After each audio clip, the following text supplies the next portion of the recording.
potencia y rendimiento no habíamos acabado. Bien.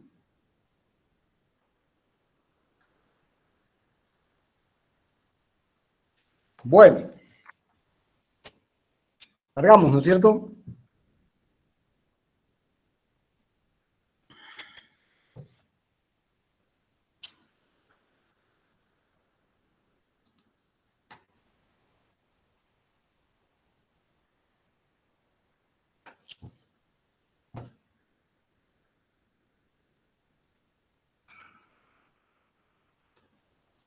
¿Se ve la pantalla, jóvenes?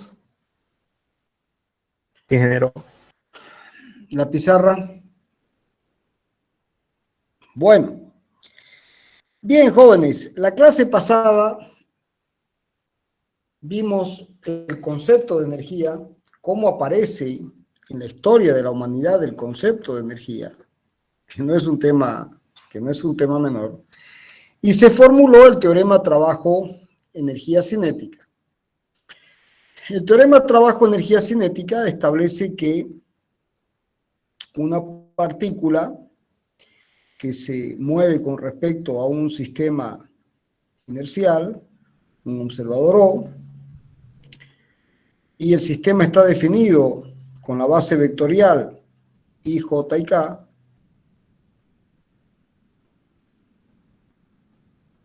y la partícula se mueve con una trayectoria como la de la figura y es identificada con el vector posición R.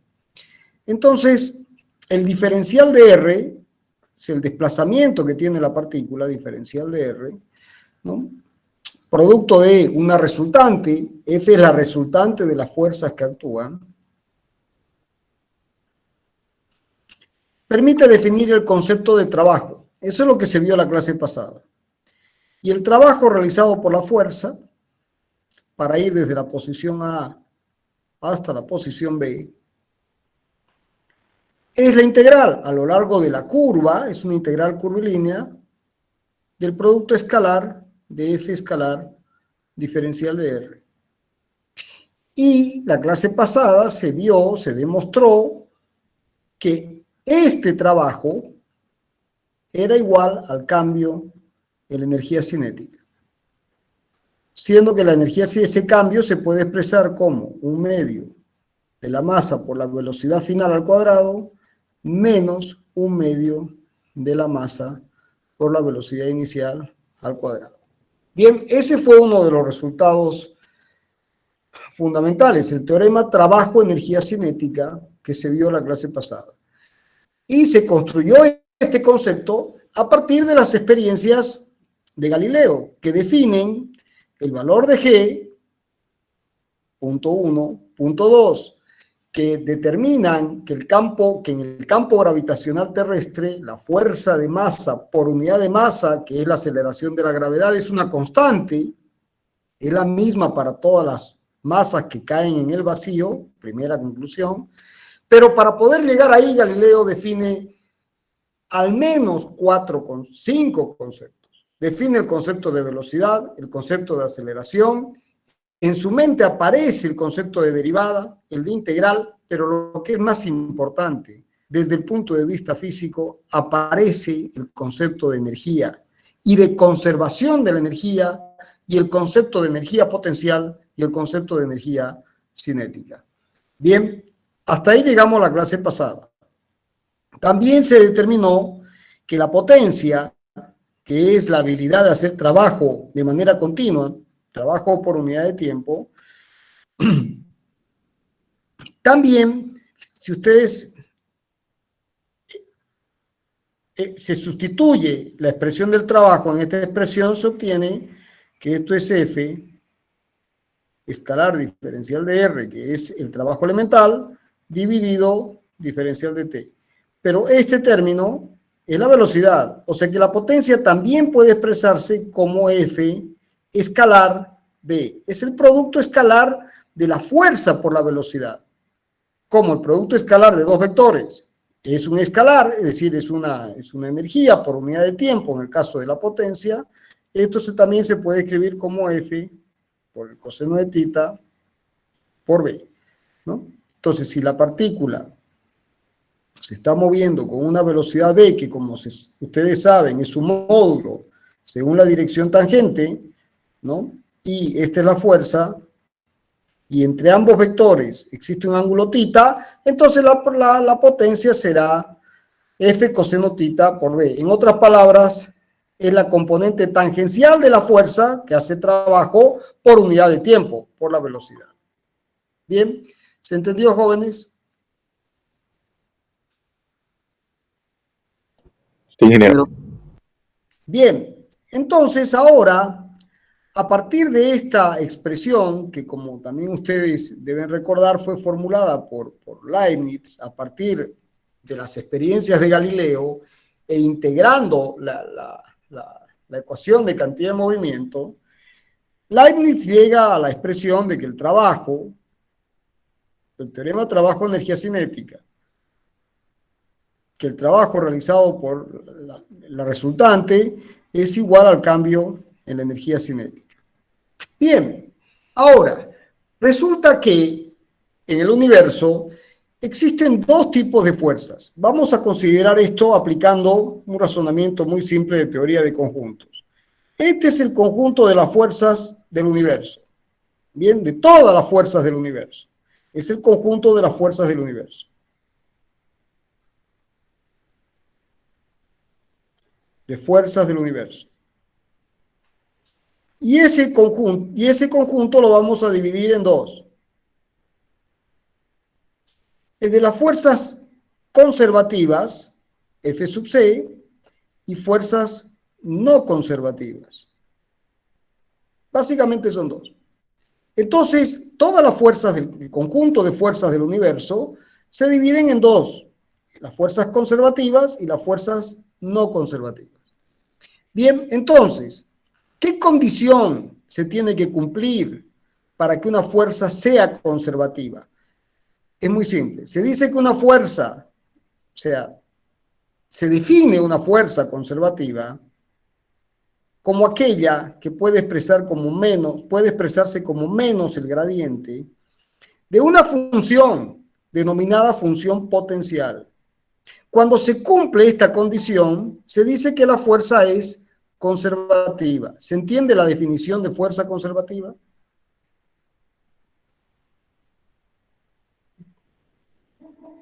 Entonces, ¿Podría volver a repetirle la definición, por favor?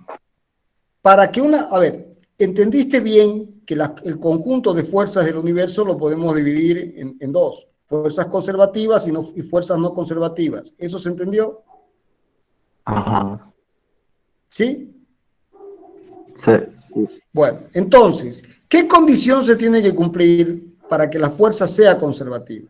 Yo tengo una fuerza cualquiera y tengo que decidir, ¿es conservativa o es no conservativa? Bueno, para que sea conservativa, tiene que cumplirse esta condición. Es decir, debe existir una función B, denominada función potencial. B se llama función potencial.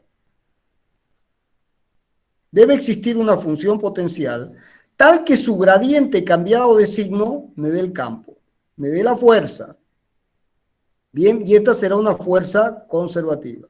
Si se cumple esta condición, entonces, ¿cómo es la fuerza? Es conservativa. Si no existe la función potencial, ¿cómo va a ser la fuerza? Es no conservativa, es así de simple. Entonces, ¿qué significa esto?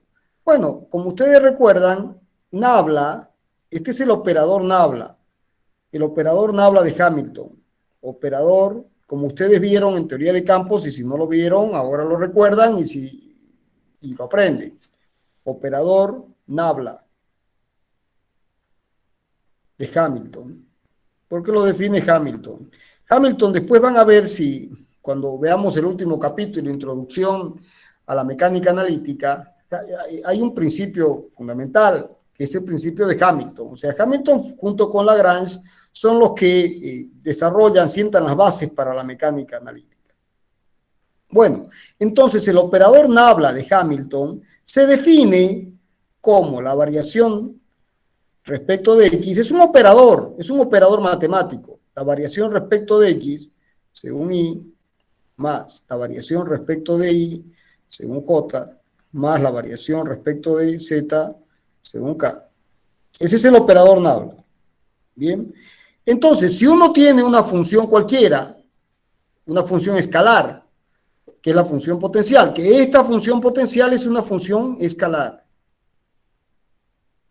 Como vimos en algún momento, se les explicó la diferencia entre lo que era un campo escalar y un campo vectorial. Entonces, cuando hay una función escalar, entonces uno tiene que el operador, el gradiente de la función se puede expresar como nabla de B va a ser la variación de la función respecto de x en y más la variación de la función respecto de y en j más la variación de la función respecto de z en k. Y este vector, jóvenes, es el vector gradiente, como ustedes vieron en cálculo, o deberían haber visto en cálculo. Es el vector gradiente, que en otras palabras da la dirección, como es un vector, da la dirección, da la dirección de máxima variación de la función. O sea, si uno tiene, por ejemplo, una función cualquiera, como esta,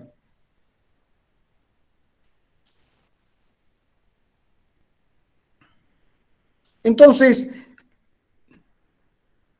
estas son curvas de nivel de la función. Entonces, la función aquí cambia muy poco, no tiene una variación en la función. Sin embargo, en esta dirección es la máxima variación. ¿Se entiende? O sea, esta es la dirección de máxima variación. A esta dirección de máxima variación, donde la máxima variación posible de la función se llama gradiente. Y es muy importante, sobre todo en proyectos de ingeniería hidráulica. Es extremadamente importante el concepto de gradiente, porque uno busca gradientes, busca los gradientes, los máximos gradientes. En algunos casos los gradientes uno los busca para aprovecharlos, por ejemplo, para sacar la mayor, por ejemplo, en un proyecto de drenaje, uno siempre busca los máximos gradientes naturales, siempre respetando la naturaleza, porque uno sabe que de esa forma está yendo sobre seguro, porque ya la naturaleza funciona de esa forma. Entonces uno va buscando los máximos gradientes. Entonces, si uno logra adaptar el proyecto a los máximos gradientes de la naturaleza, la obra segura, va a ser estable y tiene la mayor capacidad de descarga. Entonces, de la misma forma también, identificar los máximos gradientes permiten realizar las protecciones adecuadas, porque los mayores problemas se van a presentar siempre en las zonas de máximo gradiente, de máximo cambio. Bueno, esa es la importancia práctica de ingeniería diaria. Entonces, el gradiente da la dirección de máxima variación. Entonces, ¿cuándo una fuerza es conservativa? La fuerza va a ser conservativa cuando uno la puede expresar como menos la variación de la función potencial. Es decir, tiene que existir esta función, y esta función no siempre existe. Cuando existe, se dice que es conservativa, y si no existe, bueno, la fuerza será no conservativa. Bien, ahora vamos a ver por qué se llama conservativa.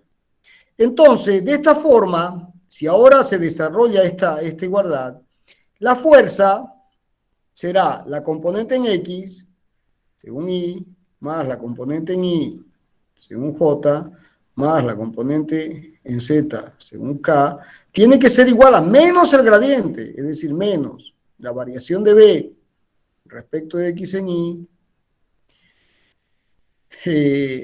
vamos a ponerlo así, más menos la variación de B respecto de Y en J, más menos la variación de B respecto de Z en K.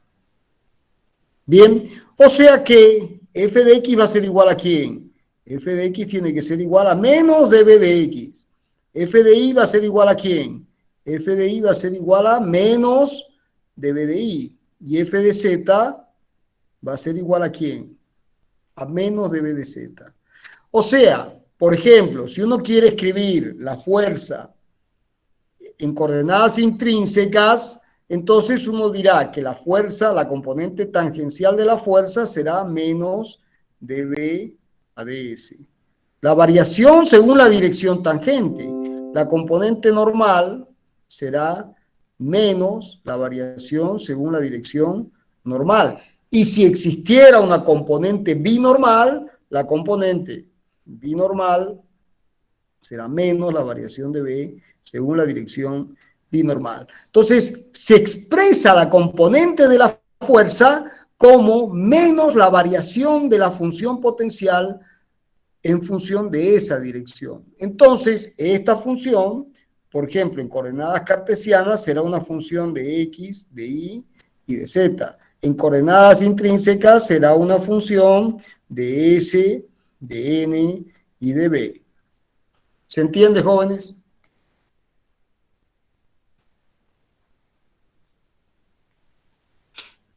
¿Se entendió la definición? Sí, ingeniero. Bueno, bien, llegado a este punto entonces, ¿qué pasa cuando el campo es conservativo? Entonces, campos de fuerzas conservativos. Campos conservativos. Entonces, en estos casos, F se puede expresar como menos el gradiente de B.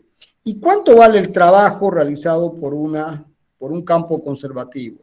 Bueno, el trabajo elemental será F escalar diferencial de R. Y esto va a ser igual a menos el gradiente de B escalar diferencial de R. Bien, ahora, si hacemos este producto escalar, entonces vamos a tener que el trabajo, fíjense, el gradiente, lo escribimos de nuevo, será el gradiente de B menos el gradiente de B será menos dB de X según Y menos dB de Y según J menos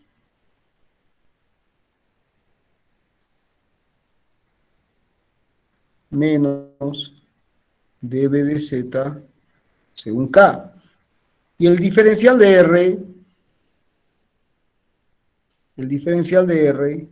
será de X en Y más de Y en J más de Z en K. Entonces, el trabajo elemental es el producto escalar.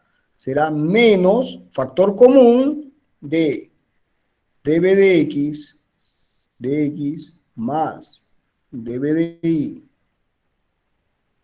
diferencial de Y más dB de Z en Z. Es decir, bien, ese es el producto escalar. ¿Y esto qué es, jóvenes? ¿Esto qué es? El diferencial total de la función B. Esto resulta ser menos el diferencial total de la función B. Este es el diferencial total, porque todo esto es el diferencial total. Es el diferencial total. Y ahí está la clave. Ahí está la clave. Entonces resulta que diferencial de W es igual a menos diferencial de B.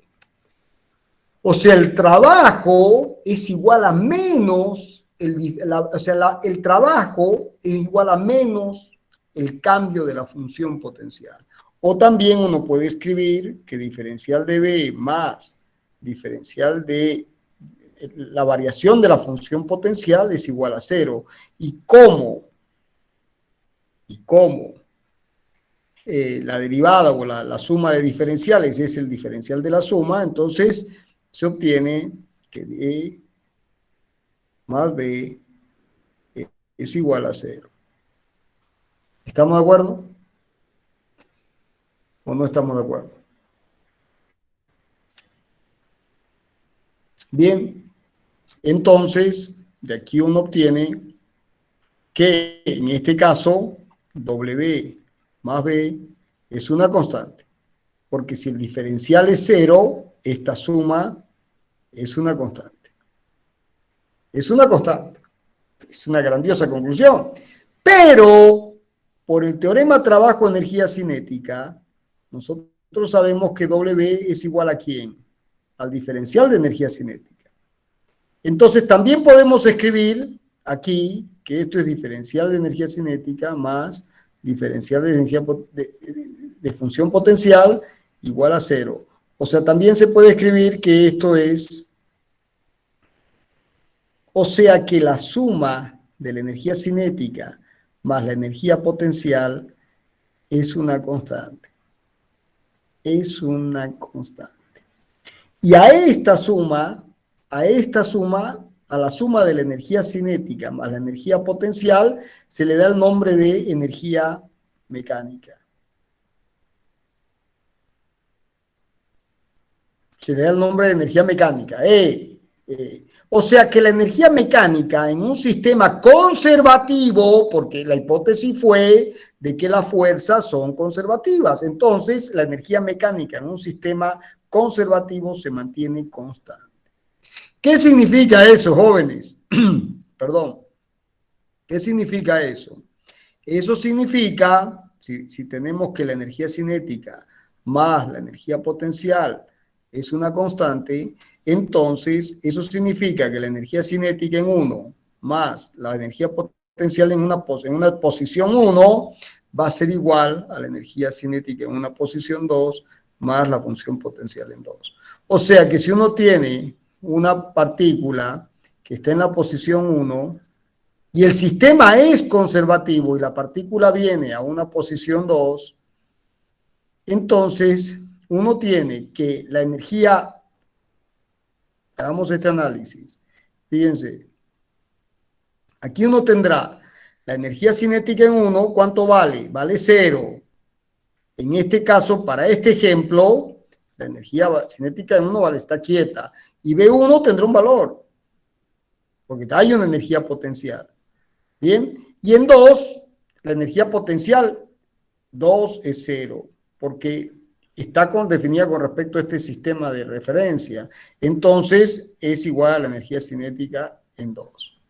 Fíjense que hemos llegado otra vez a la grandiosa ecuación de Torricelli, desarrollada de las experiencias de Galileo. Es decir, ¿cuánto vale la energía cinética en 2? 1/2 de mv². ¿Y eso es igual a quién?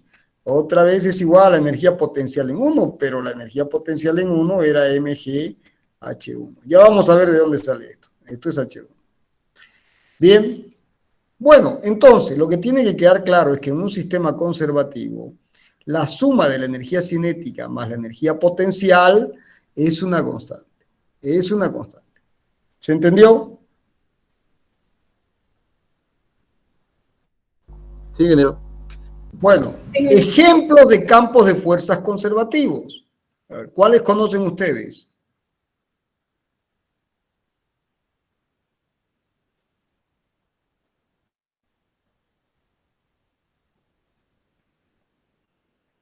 Bueno, vamos a poner un campo de fuerzas conservativos. A ver, ¿cuál es el primero? ¿Cuál es el primero de todos?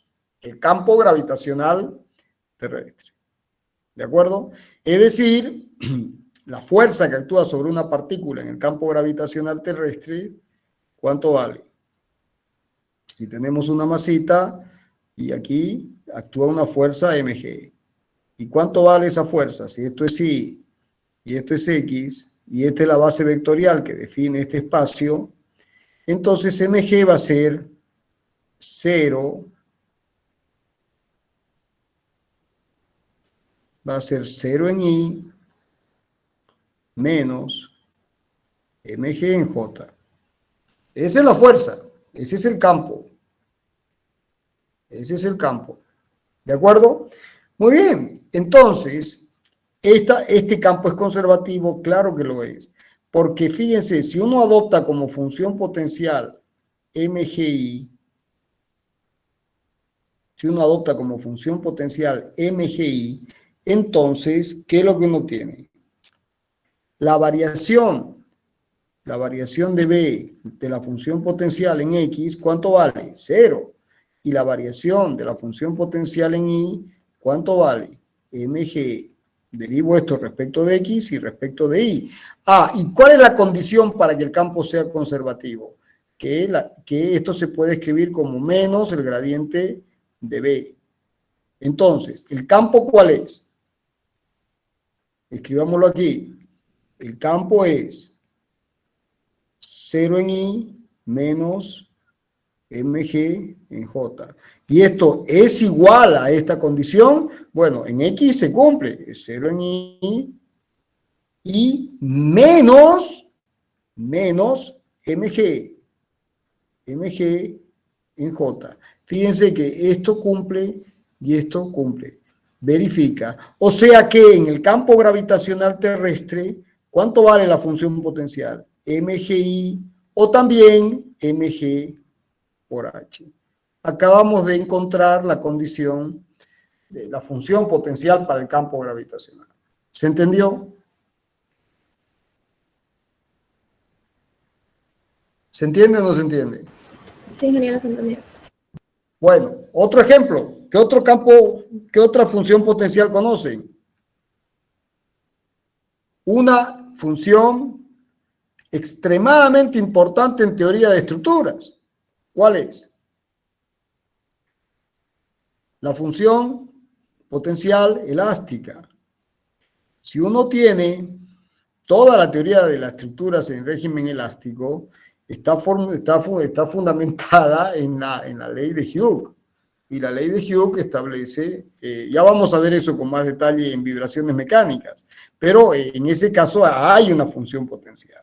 Entonces, si uno tiene un resorte como este, con una masita que oscila alrededor de la posición de equilibrio y la constante del resorte es K, ¿no es cierto? Entonces la fuerza en este caso, si este es el sistema de referencia, esto es Y y esto es X, la fuerza se puede escribir como menos, la fuerza de recuperación elástica es menos K por X según Y más 0 según J. Y la función, a esta función B la vamos a llamar B sub G. O sea, la función potencial, es la energía potencial gravitatoria. Energía potencial gravitatoria. Y ahora vamos a definir la energía potencial elástica. La energía potencial elástica, B sub B, ¿que cuánto vale? Vale 1/2 de K por X cuadrado. Bueno, y esto cumple con la condición de que F es igual a menos el gradiente de B. Bueno, veámoslo. La variación de la función potencial en X, ¿cuánto vale? 2 con el 2 se simplifica y me da K por X. Y la variación de B respecto de Y, ¿cuánto da? 0. Muy bien. Entonces, fíjense que la fuerza, que es igual a menos K por X según Y más 0 según J, puede escribirse como menos dB de X según Y más 0. Y este término es este. O sea que esta función, la fuerza de recuperación elástica, admite función potencial. Admite función potencial. ¿Y cuánto vale su función potencial? 1/2 de K por X cuadrado. Entonces, como las energías jóvenes son escalares, se suman y se restan algebraicamente. Entonces uno dice la energía cinética más la función potencial, ¿cómo es? Es una constante. Pero aquí voy acumulando los potenciales. Entonces, ¿cuánto vale el potencial gravitatorio? mgh. ¿Y cuánto vale el potencial elástico? 1/2 de K por X cuadrado.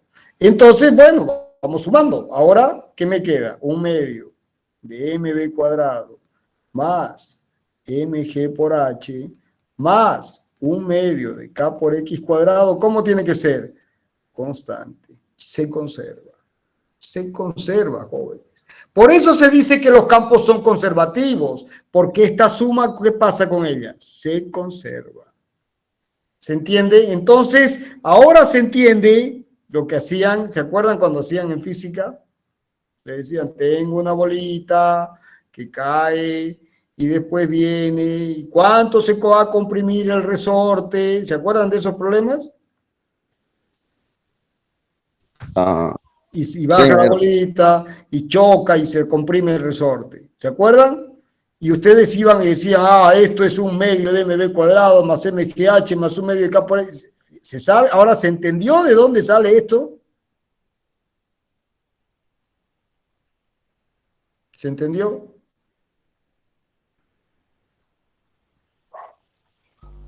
Pero, Bueno, espero que así sea.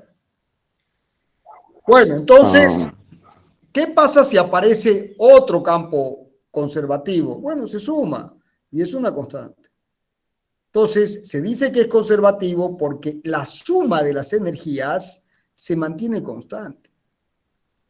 Bien, por eso son conservativos. Bueno, ¿qué pasa cuando hay un campo no conservativo? Entonces, vamos ahora a analizar qué pasa con los campos no conservativos.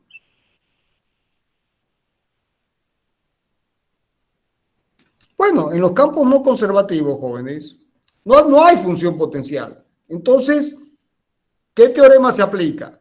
Se aplica el teorema trabajo-energía cinética. Porque la única hipótesis que se hizo para esta expresión es que M es una constante, que la masa es una constante. Es la única hipótesis que se hizo. Fíjense que en el teorema de conservación de la cantidad de movimiento no hay hipótesis. Es tan general, no hay hipótesis. Mientras que en el caso del teorema trabajo-energía cinética hay una hipótesis, que la masa es constante. Bueno, en estos casos, ¿qué sucede? En estos casos uno agarra y dice, muy bien, nuevamente el conjunto, las fuerzas conservativas y las fuerzas no conservativas. Entonces, para las fuerzas conservativas, esto lo vamos a escribir como el trabajo realizado, como es un escalar, se suma y se resta algebraicamente, el trabajo de las fuerzas no conservativas más el trabajo de las fuerzas conservativas. Bien, entonces, el cambio elemental en la energía cinética será el cambio elemental o el trabajo elemental realizado por las fuerzas no conservativas más el trabajo elemental realizado por las fuerzas conservativas. Bien, pero ya sabemos que esto ¿cuánto vale? Esto vale menos el diferencial de la función potencial. Y aquí voy acumulando las que aparezcan, la potencial gravitatoria, la potencial elástica, que son las más comunes. Y no se olviden del comentario que hice. La función potencial en un medio de K por X al cuadrado, la fuerza de recuperación elástica proporcional a X, toda la teoría de estructuras en régimen lineal está fundamentado en ese concepto. Lo que pasa es que pasa de largo y uno se llena de fórmulas y se olvida de los cimientos, ¿no? Entonces, en este caso, si pasamos este término al otro lado, nos queda que el diferencial de energía cinética más el diferencial de energía potencial es igual al trabajo de las fuerzas no conservativas. O sea que el cambio en energía cinética más la energía potencial tiene que ser igual al trabajo de las fuerzas no conservativas. Si uno integra, se elimina los diferenciales. Entonces queda que la variación de la energía cinética más la energía potencial tiene que ser en definitiva igual al trabajo de las fuerzas no conservativas. O sea, si yo gano o pierdo esta suma, se debe al trabajo de las fuerzas no conservativas. Mientras que, miren qué interesante, cuando, o sea, y este es el caso general, Ahora, volvamos atrás. Si, hipótesis, el trabajo realizado por las fuerzas no conservativas es igual a 0, entonces otra vez caemos en que delta E sub C más B es igual a 0. Por lo tanto, E sub C más B es una constante. ¿Esto qué significa? Que el principio, ¿se acuerdan de la expresión de las experiencias de Galileo, G por H igual a B cuadrado sobre 2? ¿Se acuerdan? O sea, ¿se acuerdan cómo aquí aparece el concepto de conservación? Bueno, aquí está el concepto de conservación. O sea, como esto es una constante, si gano energía cinética, pierdo energía potencial. Si pierdo energía cinética, gano energía potencial. ¿Se entiende? O sea, vamos a ponerlo en términos simples, como para que se entienda. El que no lo entiende así es porque ya perdí la batalla. O sea, yo tengo ¿cuántas formas de sumar 10? Voy a poner un ejemplo. 0 más 10, ¿cuánto da? 10. Si yo quiero que esto sea una constante, este valor, si aquí cambia 1, ¿esto cuánto tiene que ser? 9. ¿Y la suma cuánto da? 10. Si esto es 2, ¿cuánto tiene que dar esto? 8. ¿Y esto cuánto suma? 10. Y así siguiendo. ¿De acuerdo? Y así siguiendo, hasta que esto se transforme en ¿quién? En 10 más 0 es igual a ¿quién? Es igual a 10. O sea que si esta es la energía, en este ejemplo numérico básico, esto representa la energía cinética y esto representa la energía potencial, esto representa la energía potencial, y como la suma tiene que ser constante, si yo gano energía cinética, ¿ven cómo estoy ganando energía cinética? ¿Se ve o no se ve? Automáticamente, ¿qué pasa con la energía potencial? La tengo que perder. ¿Por qué? Porque la suma siempre tiene que ser constante. Entonces, si estoy aquí, en la famosa experiencia, y el tipo está aquí, ¿cuánto es energía potencial? ¿Cuánto es su energía potencial? Es MGH.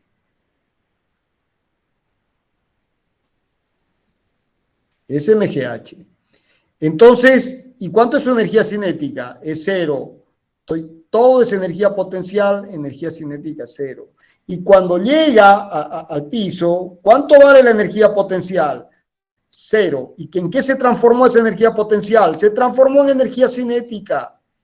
Entonces, aquí ¿qué tenemos? 100% de energía cinética. Y aquí ¿qué tenemos? 100% de energía potencial. Y en el camino tendré estados intermedios, parte potencial, parte cinética, parte potencial, parte cinética. ¿Se entiende? Sí, ingeniero. Bueno, ¿todos Sí, lo ingeniero. entendieron, jóvenes? Bueno, ¿y de aquí dónde vamos? Fíjense que podemos, un segundito, quiero que recordemos esta formulita, esta. Van a recordar esto. Voy a cambiar de pizarra y van a recordar esto. ¿De acuerdo? Van a cambiar esto. Van a recordar esto. Entonces, si ahora hacemos que el delta de E sub C más B, la suma de las energías potenciales, es igual al trabajo de las fuerzas no conservativas.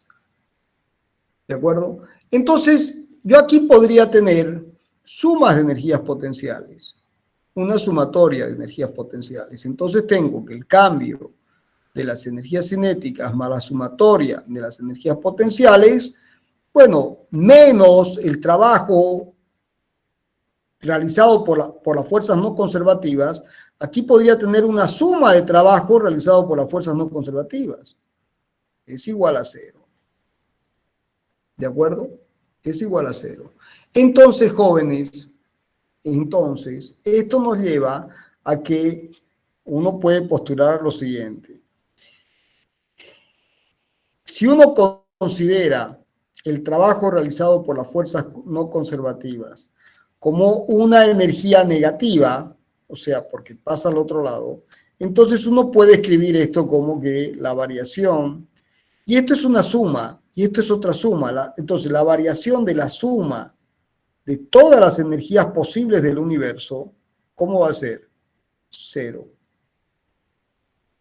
Y esta es una suma algebraica. Entonces, la suma de todas las energías del universo, ¿cómo tiene que ser? Constante. Primer principio de la termodinámica. Primer principio de la termodinámica. La energía no se crea ni se destruye, solo se conserva. O sea que si tengo una suma de energías E1 más E2 más E sub J, ¿cómo tiene que ser esa suma siempre? Constante. Tengo energía cinética, energía potencial, energía química, energía potencial gravitatoria, energía potencial elástica, energía química, energía nuclear, y sigo sumando. ¿Cómo tiene que ser esa suma? Siempre será constante. Siempre va a ser constante. O sea que la energía no se crea ni se destruye, simplemente se transforma. Yo puedo pasar de energía cinética a potencial, de potencial a cinética, de química a nuclear, de nuclear a química, pero no, o sea, finalmente, siempre la suma tiene que ser una constante. ¿Se entendió? Por supuesto, en mecánica uno maneja la constancia. En mecánica uno termina jugando con la energía cinética, más la energía potencial gravitatoria, más la energía potencial, más la energía potencial, más la energía potencial elástica, y la variación de esta suma, ¿cuánto tiene que dar? El trabajo realizado, la suma de los trabajos realizados por las fuerzas no conservativas, que es la expresión práctica con la que uno se maneja. Ejemplo de fuerza no conservativa. Ejemplo de fuerza no conservativa.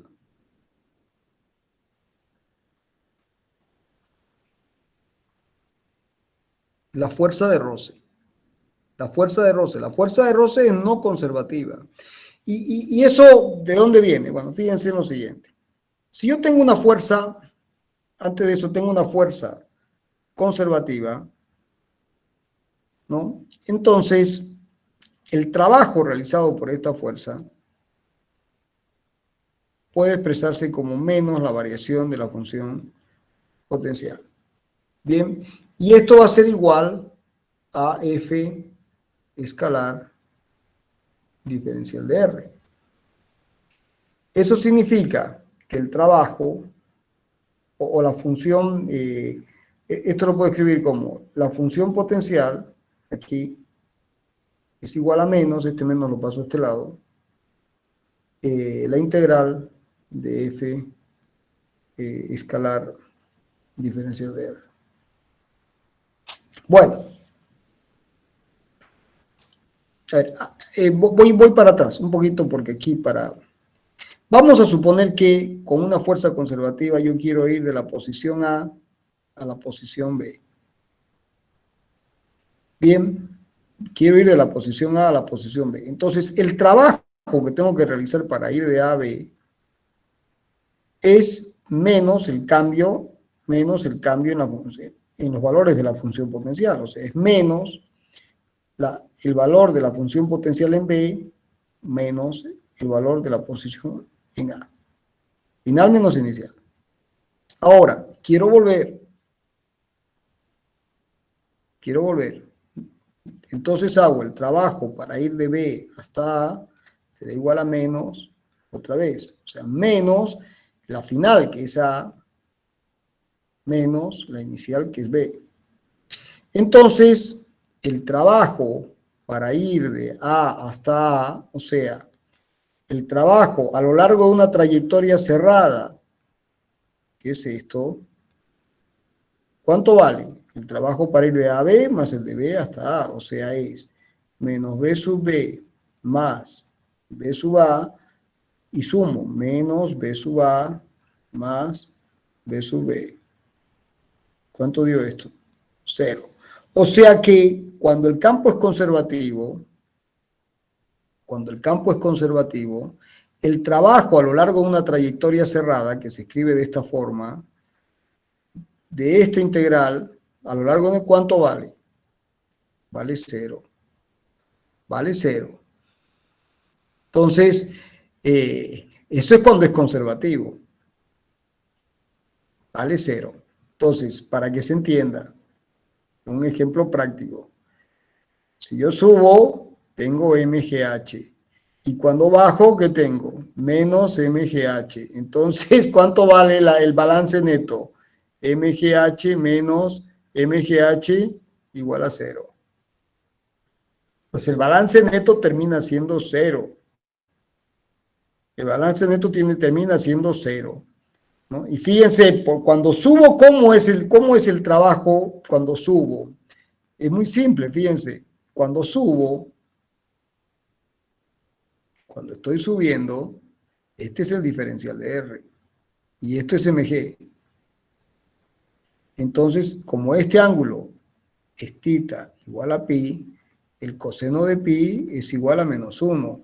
O sea, el trabajo elemental va a ser menos mg por el diferencial de R, que es el diferencial de I, el delta I.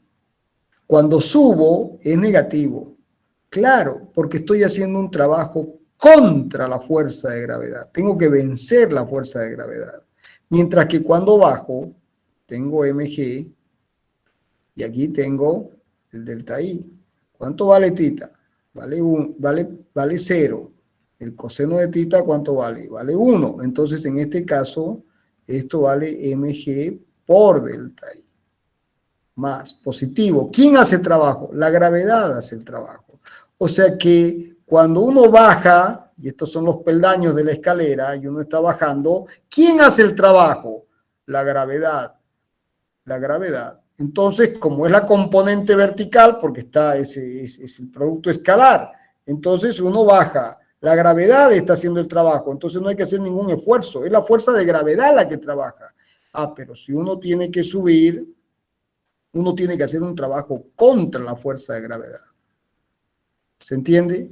Ahora, si uno sube y baja, ¿cuánto es el trabajo neto? 0, porque MGH subió y bajó, 0. El balance a lo largo de una trayectoria cerrada es 0, porque el campo es conservativo.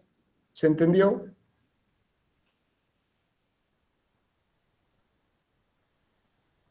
Sí, ingeniero, se entiende. Ahora, tomemos el caso de la fuerza de roce. Si yo voy de aquí hasta acá y la partícula se mueve según esta trayectoria. Entonces, como se mueve con esta velocidad, la fuerza de roce, ¿cómo va a ser? Va a ser así, siempre se opone.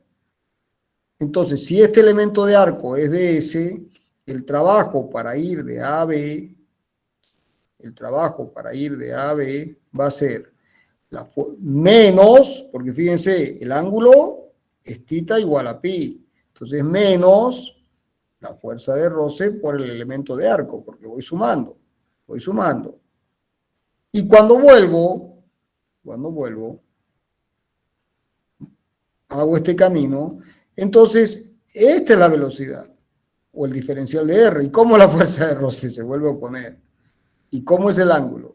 Otra vez es pi. ¿Y cómo es coseno de pi? Es igual a menos 1. O sea, cuando hago el trabajo de B hasta A, ¿cuánto vale? Menos FR por delta S. O sea, cuando hago el trabajo para ir de A hasta A, o sea, hago la trayectoria cerrada, voy y vuelvo, ¿cuánto me dio? Menos 2 la fuerza de roce por delta S. Acumulo, no se compensan. Por eso es no conservativo. Por eso es una fuerza no conservativa. Por eso es no conservativa. ¿Se entiende? ¿Se entendió, jóvenes?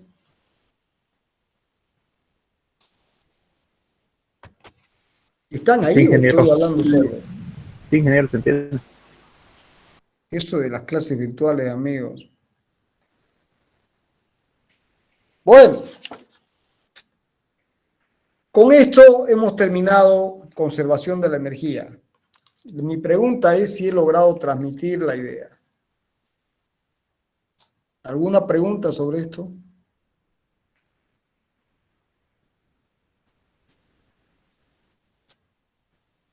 ¿Alguna pregunta, jóvenes?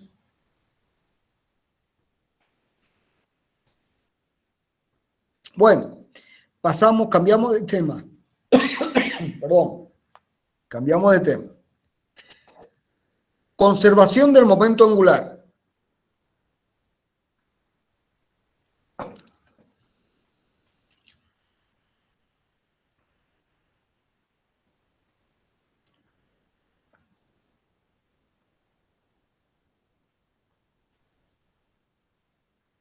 Conservación del momento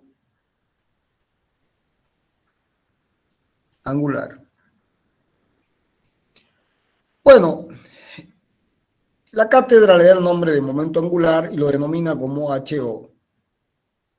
Esta es su simbología. En otros libros aparece como el momento de la cantidad de movimiento, es muy largo, momento angular. O momento cinético, momento angular. Y aparece también como L sub O. Entonces ustedes tienen que acostumbrarse a manejar HO o LO, cualquiera de los dos. Bueno, la cátedra o momento de la cantidad de movimiento. Bien. Nosotros vamos a usar momento angular y HO, y son sinónimos. Bien. Bueno, si uno tiene un sistema de referencia como este, inercial, siempre inercial, con un observador O, y se define el sistema con la base vectorial para poder expresar cualquier vector como combinación lineal de la base. Entonces, I, J y K. Entonces, si uno tiene una partícula que se desplaza, una partícula de masa m y con una velocidad, con una cantidad de movimiento P igual a m por b, entonces, esta cantidad de movimiento produce un momento, por eso se llama momento de la cantidad de movimiento. Es que es un momento, como fuerza y momento. Entonces, el momento angular se define como el producto vectorial de R vector P. Así como P se definió como M por B, y la energía cinética después de todo el análisis se define como un medio de mv cuadrado, ahora vamos a definir esta nueva magnitud, HO, que no es otra cosa que el momento de la cantidad de movimiento. Por eso muchos libros dicen es el momento de la cantidad de movimiento, es R vector P. ¿De acuerdo? Bueno, como es, y este es un producto vectorial, ya ustedes saben. Entonces, este vector tendrá como módulo R por P por M por B por el seno del ángulo comprendido entre los dos. O sea, si este es el vector, este es el ángulo phi. Bueno, ¿qué dirección tiene? Tiene que cumplir con la regla de la mano derecha. Entonces, R vector P, voy a cambiar la dirección para facilitar el dibujo.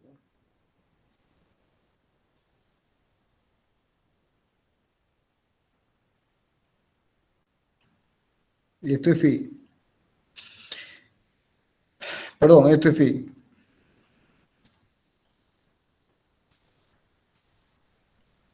Así.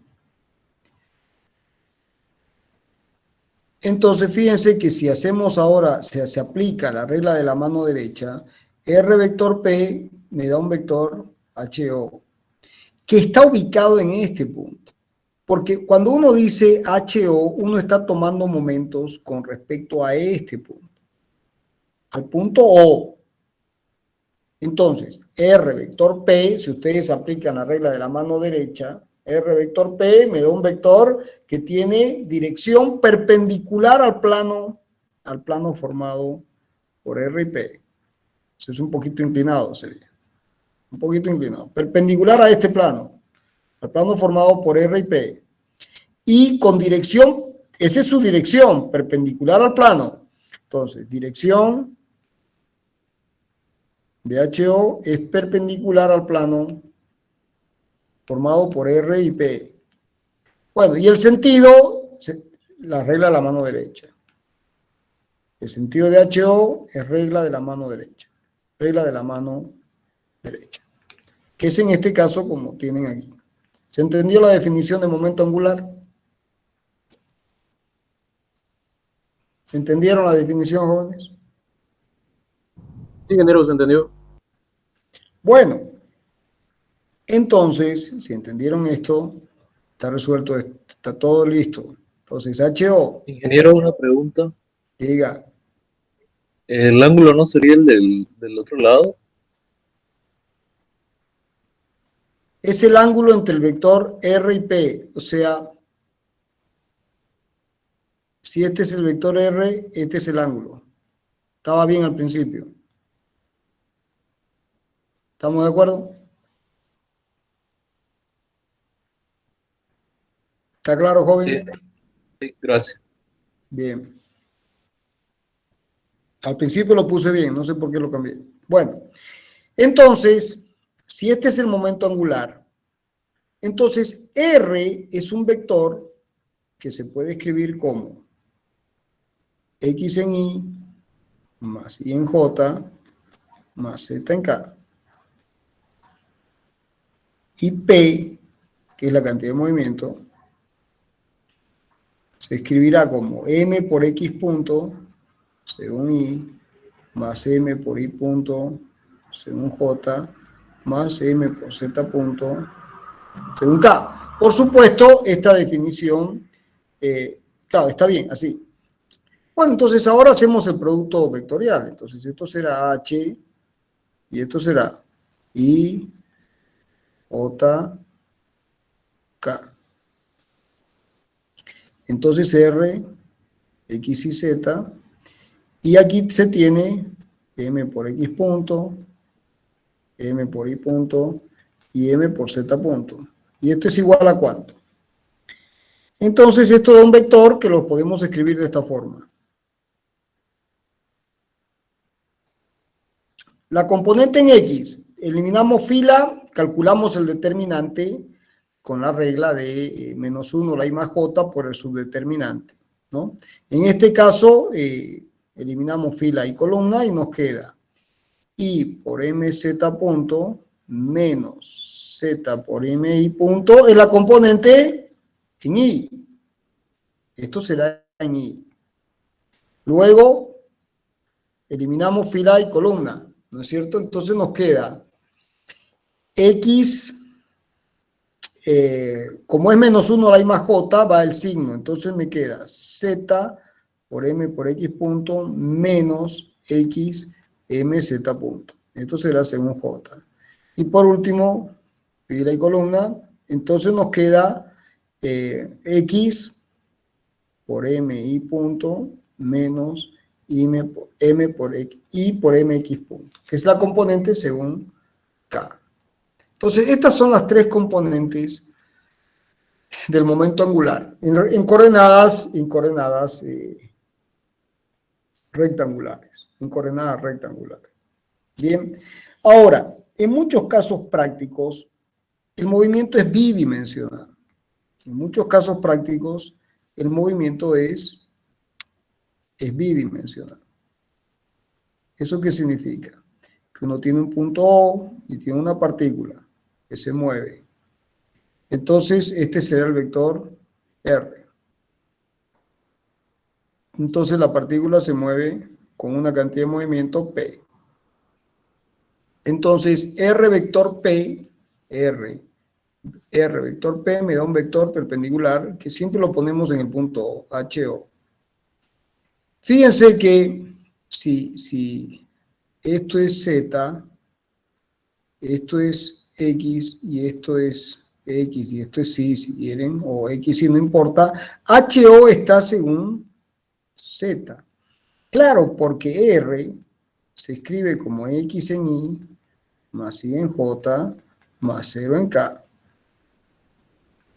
Y la cantidad de movimiento, P, se escribirá como M por X punto, según Y, más M por Y punto, según J, más 0 en K. No tiene componente.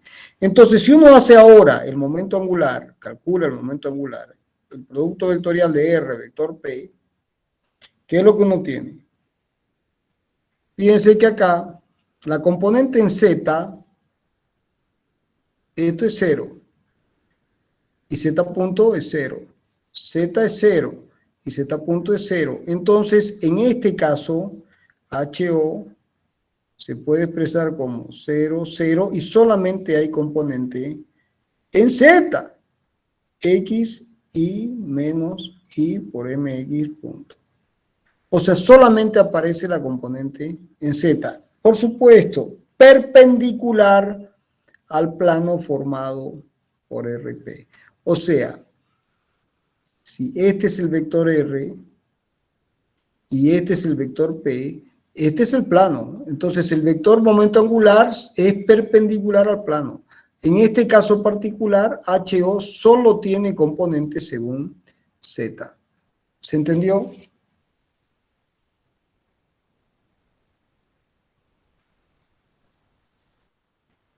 ¿Se entendió, jóvenes? Ingeniero. Bien. Sí, ingeniero. Bueno, ya ustedes imaginan algo, que el momento angular sirve para analizar movimiento de partículas que giran, que rotan. Entonces, sobre todo se aplica en el movimiento de movimientos circulares o rotaciones, sobre todo rotaciones. Entonces, uno de los sistemas de referencia, uno de los sistemas coordenados, perdón, que más se usan para rotaciones son las coordenadas polares. Entonces, vamos a calcular, como vimos con ustedes, son las coordenadas polares. Entonces, vamos a calcular ahora el momento angular, HO, como R vector P, en coordenadas polares. Entonces, si uno tiene, esto es X, y esto es Y, y esta es la partícula, entonces este es el observador inercial, y uno tiene la coordenada R, el versor R y el versor θ, y esto es θ, recordando coordenadas polares, el análisis del movimiento en coordenadas polares. Entonces, si la partícula se está moviendo así, esto es P, y esta es su masa, igual a M por B.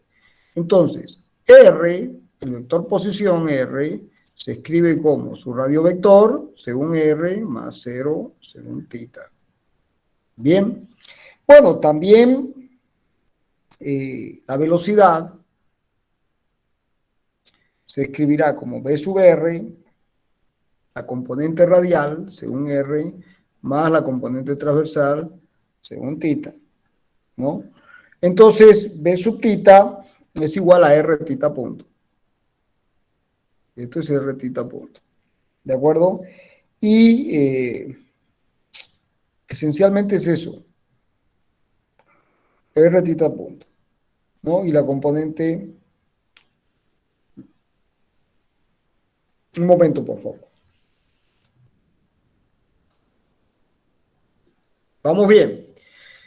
Y esto será B sub R. Entonces, si ahora hacemos el producto vectorial, fíjense que esto es igual a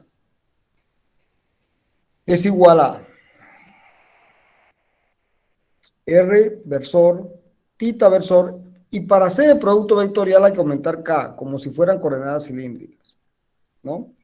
Y luego uno tiene el radiovector, será R, 0, 0, y la cantidad de movimiento será mb sub R por mb sub θ por 0. Entonces de aquí obtenemos que esto es 0, entonces solamente queda mb θ por R menos 0, según K.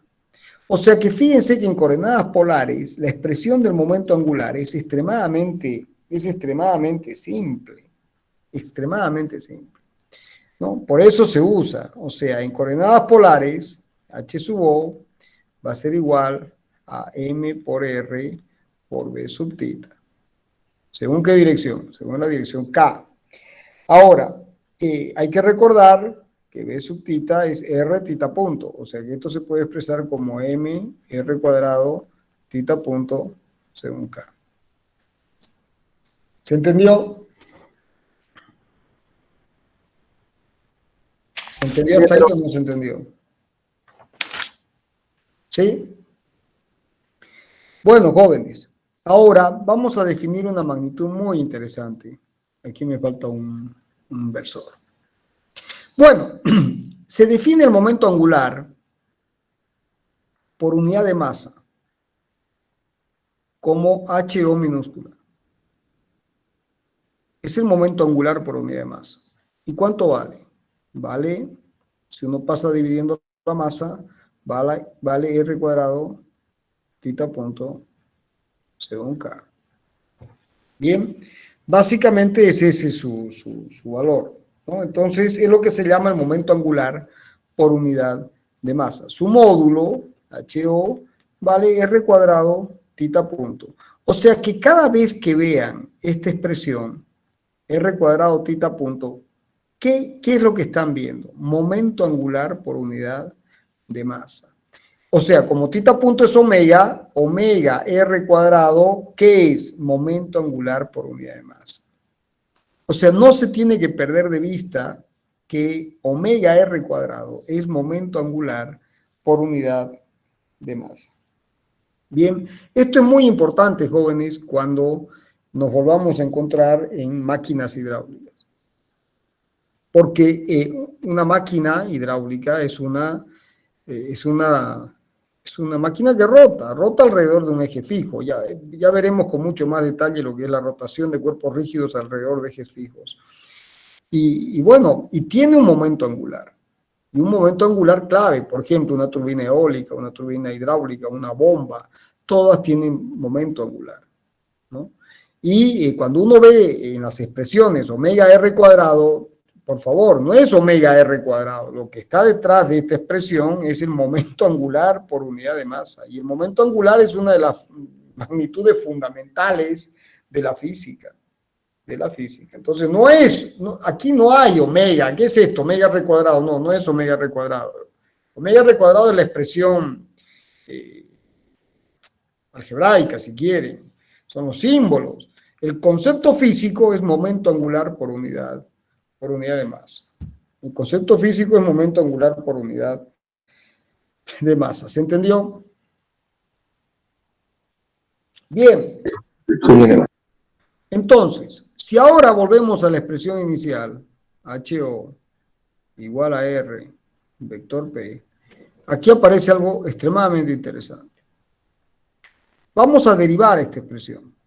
Entonces, si uno deriva de HO a dt, o también H sub O punto, y se deriva el producto vectorial. Entonces será la derivada del primero. Siempre hay que mantener el orden porque el producto vectorial no es conmutativo, ya lo vimos en cinemática. Entonces, R punto vector P más R vector P punto. Entonces, ahora desarrollemos un poquito esto. R punto, ¿qué es? Es la velocidad. Vector P, ¿y qué es el P? Es M por B. Más R vector P punto. ¿Pero esto qué es? Es la fuerza. Es la interacción. Es la interacción resultante sobre la partícula. O sea, esto es la F es la sumatoria de las FJ desde J igual 1 hasta N. La resultante. Entonces, esto será R vector. ¿Cuánto vale esto? B vector MB, ¿cuánto vale? El módulo de B será B. El módulo de MB, MB. Y el seno del ángulo comprendido entre los dos es el seno de 0. Esto vale 0 porque son vectores paralelos. Vectores paralelos, esto vale 0. Vale 0. Entonces, en definitiva, el momento angular, perdón, aquí me falta un punto. Entonces, el cambio del momento angular en el tiempo es igual a ¿qué? ¿Y esto qué es? R vector F, ¿qué es? Es el momento de estática, el momento, la expresión vectorial del momento de una fuerza, el momento de la fuerza con respecto a O. Grandiosa expresión. O sea que el cambio en el tiempo del momento angular es el momento resultante. O sea, esto, por supuesto, es la suma de los momentos que actúan sobre la partícula, ¿no? O sea, es que están actuando hasta N. La suma de los momentos. Entonces, si uno tiene Este es el punto O, y aquí uno tiene la partícula, y aquí uno tiene una fuerza F1, una fuerza F2, una fuerza FJ, entonces R vector F1 más R vector F2 más R vector FJ es esta sumatoria. Es esta sumatoria.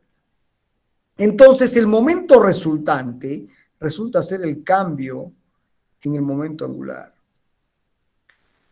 Entonces, de aquí, ¿qué se obtiene?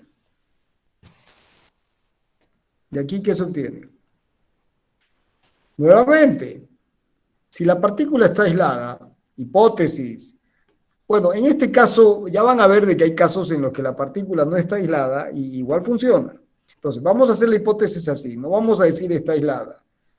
Si la suma de los momentos es igual a 0, y esto puede ser porque la suma da 0 o porque la partícula está aislada, las dos opciones. O porque la suma da 0 o porque la partícula está aislada. Entonces, ¿qué pasa con el cambio del momento angular en el tiempo? Es igual a 0. Y si esto es igual a 0, ¿qué pasa con HO? Es una constante. O sea, se conserva. Conservación del momento angular. Conservación del momento angular. ¿Se entendió?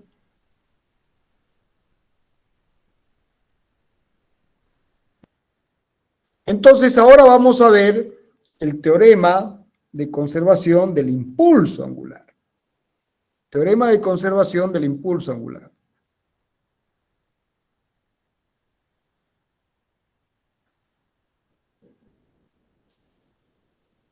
Del impulso angular. Entonces, el cambio del momento angular en el tiempo es igual al momento angular, al momento resultante. Entonces, fíjense que aquí no estamos haciendo ninguna hipótesis. MO de T. Y si yo integro entre 0 y T, entre un momento angular inicial y un momento angular final, ¿qué es lo que uno tiene? Se obtiene que el momento angular final menos el momento angular inicial, es decir, el cambio en el momento angular, es igual a ¿quién? A este integral. ¿Les parece conocido esto? Diferencial de t entre 0 y t. Y este integral se llama impulso angular. ¿Se acuerdan del impulso? El impulso de una fuerza era la integral de f en un delta t, en un diferencial de t. Entonces ahora el momento con respecto al punto O en un delta t se llama impulso angular. Impulso, vector impulso angular, omega, con respecto a O. Impulso angular con respecto a O. Entonces, jóvenes, llegamos a la conclusión de que delta HO es igual a ¿quién? Al impulso angular con respecto a O. No hay cómo cambiar el momento angular si no es con un impulso angular. La única forma de cambiar el momento angular, ¿cómo es? Es con un impulso angular. Entonces esto también se puede escribir como el momento angular final será igual al momento angular inicial más ¿quién? Más el impulso angular con respecto al punto O. ¿Se entendió? Entonces, desde el punto de vista vectorial, podemos escribir esto así. Entonces, yo tendré una partícula y tengo el vector inicial, que es este, más el impulso angular. ¿Y esto va a ser igual a quién? Bueno, nuevamente, la regla del paralelogramo, porque es una suma vectorial, jóvenes. Se suma como vectores, como estática. Tuvieron un semestre sumando vectores. Entonces, el tema es que estuvieron un semestre sumando vectores para todo lo que no se mueve. otros estuvieron varios semestres. Entonces, y no se mueve, y ustedes saben que las cosas que no se mueven son aburridas. La estática es aburrida. Entonces, esto es HOI. Más la suma, esta es paralela a esta. Y esto es paralelo a esto. Entonces, la suma, por la regla del paralelogramo de Stevinus, esto será HF. ¿Se entendió?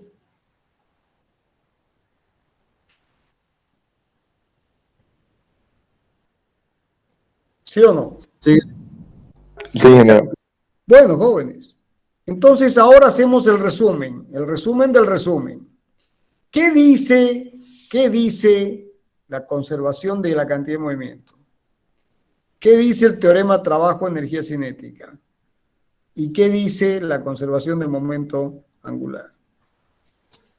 ¿Cómo se define P? M por B. ¿Cómo se define la energía cinética? Como un medio de mb cuadrado. ¿Y cómo se define el momento angular? Como R vector P. ¿Hasta ahí estamos bien? Sí. Bueno. ¿Y qué dice el teorema de conservación del momento angular? Que el cambio de P, ¿cuánto vale? El impulso. El impulso lineal, la integral de 0 a t. ¿Qué dice el teorema trabajo-energía cinética? Que el cambio en la energía cinética, ¿cuánto es? El trabajo. Es el trabajo a lo largo de la curva. ¿Y qué dice el teorema de conservación del momento angular? Que el cambio en el momento angular es igual a ¿quién? Al impulso angular. ¿Se entendió? O sea que PF es igual a PI más ¿quién? Más el impulso, que es esta integral. O sea que la energía cinética final es igual a la energía cinética inicial. Perdón, esto no es un vector.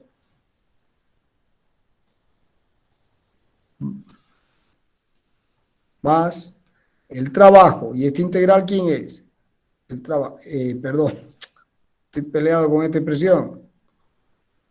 La energía cinética final es igual a la energía, claro, está bien, cinética inicial más el trabajo. O sea, la única forma de cambiar es con trabajo. ¿Y esto, esta integral qué es? El trabajo. ¿Y aquí qué dice esto? Que el momento angular final es igual al momento angular inicial más el impulso angular. ¿Qué es esto? ¿Se entendió hasta ahí? Ahora, si el sistema está aislado, hipótesis, sí, hipótesis, sistema está aislado, o sea, la suma de fuerzas es igual a 0. Entonces, ¿cuánto vale el impulso? Vale 0. Por lo tanto, la cantidad de movimiento final, ¿cómo es? Es la cantidad de movimiento inicial. Se conserva la cantidad de movimiento. Hipótesis, si el sistema está aislado, entonces, ¿cuánto vale el trabajo? 0. Entonces la energía cinética se conserva. Nuevamente, hipótesis. En este caso, cuidado. Podría ser que el sistema está aislado o que el impulso angular sea nulo, porque a veces ya van a ver de que hay veces en que el sistema no está aislado, pero sí se conserva, porque el impulso es nulo. Entonces, en este caso, sí, el impulso directamente es nulo, entonces la cantidad el momento angular se conserva. ¿Se entendió? ¿Y esto qué es? Ley de conservación ¿de quién? De la cantidad de movimiento. ¿Esto qué es? Teorema trabajo-energía cinética o ley de conservación de la energía cinética. ¿Y esto qué es? Ley de conservación del momento angular. ¿Entendieron esto?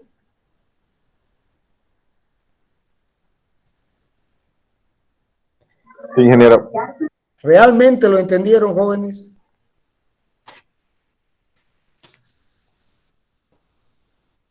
Yo pregunto, ¿entendieron esta tablita?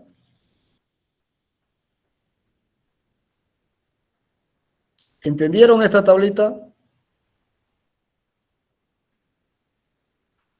¿Sí o no? Sí, ingeniero, atarlo así. Sí. Sí. Bueno. Hay que ¿Lo repasar. tienen grabado en lo más profundo de su ser?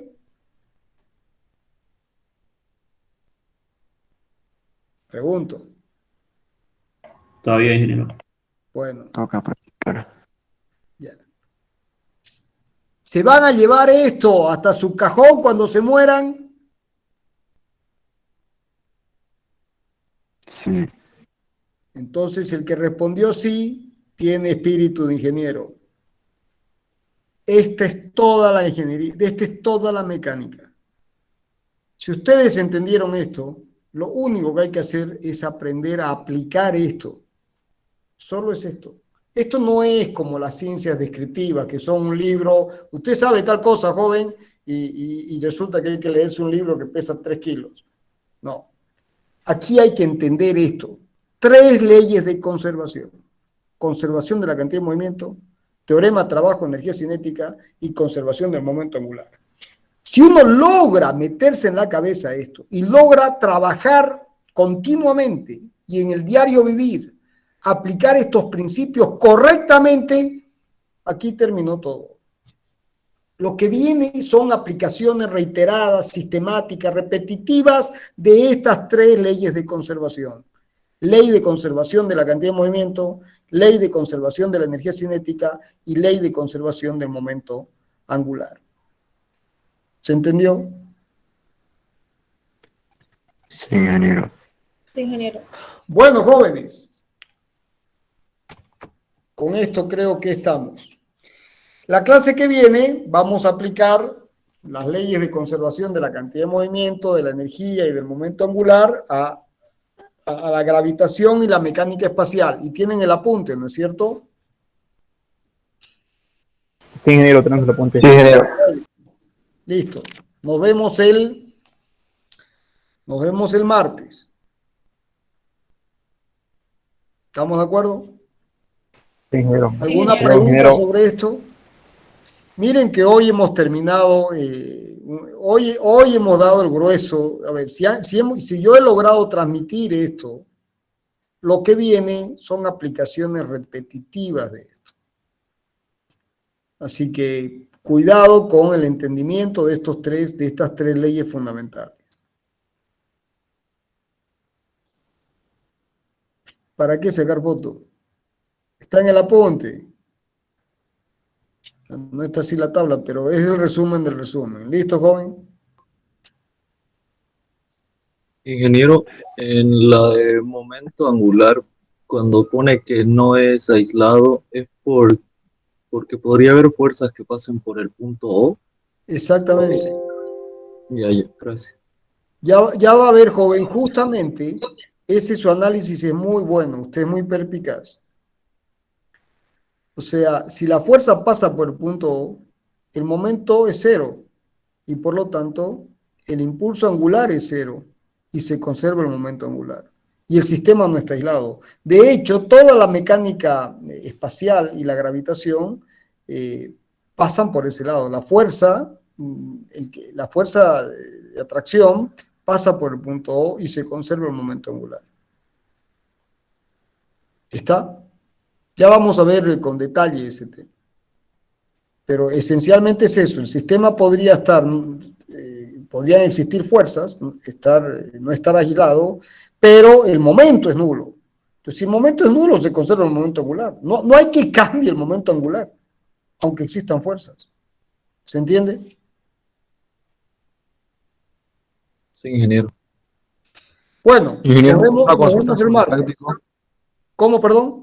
En la parte de práctico dice monografía de mini satélites y he estado leyendo y no hay algo grueso, algo bastante de ese tema, solamente hay información de que dice que recientemente han enviado mini satélites de cierto lugar de Argentina, un equipo de Argentina, otros lados que pesan menos de 500 gramos, otros de 5, otros de 500 kilos, otros de 5 kilos, pero no hay algo bastante, no hay bastante información como para hacer tal monografía. ¿Cómo que no? Usted vea lo que le voy a dar de la clase que viene, tenga un poquito de paciencia y vamos a ver todo lo que es gravitación y mecánica espacial y va a recibir todos los conceptos para el movimiento de satélites. Bien, y la monografía, que son, no le estoy pidiendo un libro, le estoy pidiendo ¿cuánto? 2 páginas, ¿no es cierto? ¿Cuántas páginas se pide? 2 páginas. 2 páginas. Bueno, básicamente, jóvenes, a donde los quiero llevar es que averigüen qué está pasando en el mundo de los satélites. Resulta que hace 40 o 50 años atrás, lanzar un satélite era privativo de las grandes potencias. Hoy, con los mini satélites, cualquiera podría lanzar un satélite. Y la idea es motivarlos, que ustedes lancen satélites, mini satélites. Porque ya no hay que transportar toneladas al espacio. Hay que mandar 5 kilos. Eso es bastante más simple que mandar 1 tonelada. ¿Se entiende?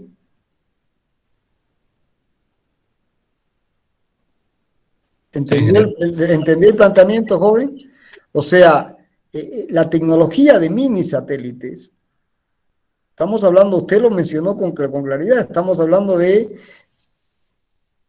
mis manos 5, 10 Sí, kilos. eso es una consulta, ingeniero. He visto también que mini satélite se considera de 100 a 500 kilos. Sin embargo, en general también se puede considerar mini satélites a todos los menores de 500 kilogramos. O sea, Yo le diría a que, todo eso, ¿no? o sea, fíjese, 500 kilogramos es media tonelada, para que uno se ubique. A ver, ¿cuánto pesa una peta? Una petita, un autito de esos Una pesa tonelada. 1 tonelada. Entonces estamos hablando de media peta.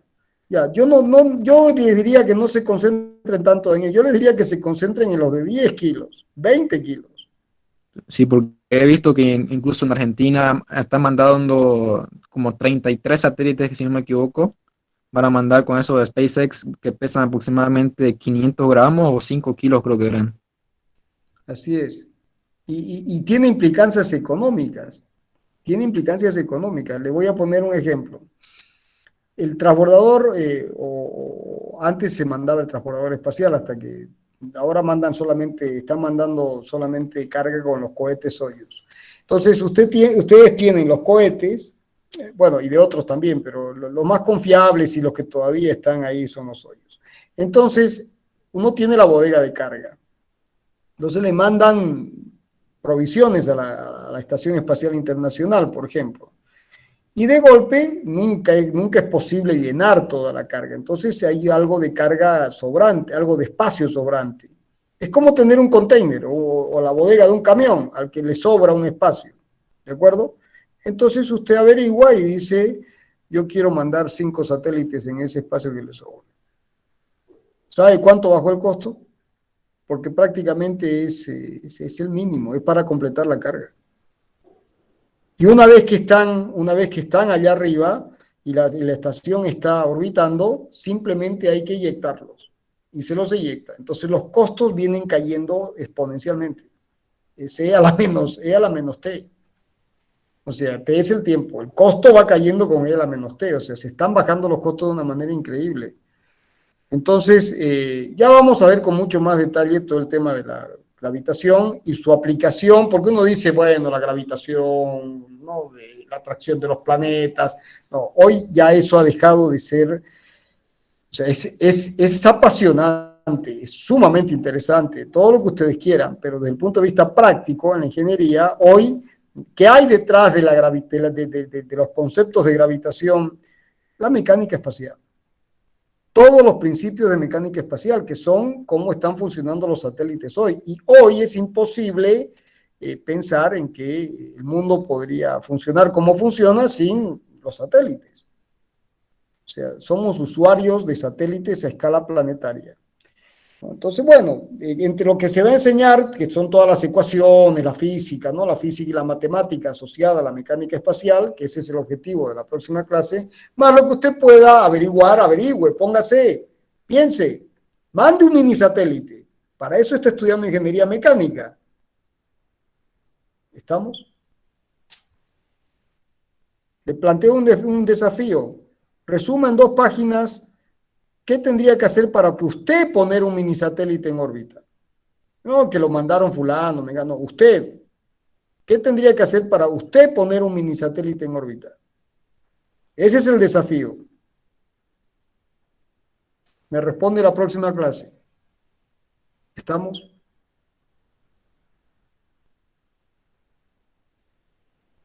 Sí, ingeniero. Bueno, jóvenes, nos vemos el martes. Si Dios quiere. Hasta luego. Ingeniero.